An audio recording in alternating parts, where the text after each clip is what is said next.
আজকে আমি আপনাদের জন্য দেখাবো ঘরে তৈরি হোমমেড আর কি পুরি। এগুলো হচ্ছে আমি নিজে বানিয়েছি। প্রথমে পুরিটা বানিয়ে এরপর তেলের ভিতরে দিয়ে দিচ্ছি কড়াইয়ে।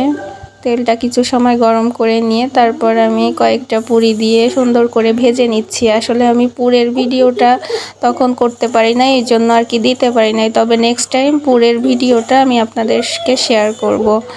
যে আসলে পুরির ভিতরে যে পুরটা দেয়া থাকে, ডাল পুরি আর কি, যে ডালটা তৈরি করতে হয়, ওটা আমি পরবর্তীতে আপনাদেরকে দেখাবো।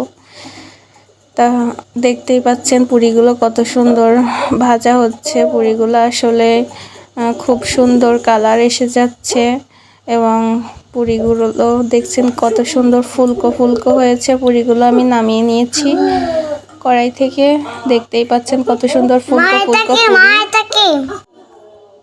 কত সুন্দর ফুলকো ফুলকো পুরি। আসলে আমার মেয়েটা একটু দুষ্টামি করতেছিল তখন ভিডিও করার সময়, এই জন্য ভিডিওটা খুব ভালো মতো নিতেও পারি নাই। এরপর আপনাদেরকে দেখাচ্ছি পুরিগুলো। দেখেন ভিতরে পুরটা কত সুন্দর দেখতে হয়েছে পুরটা।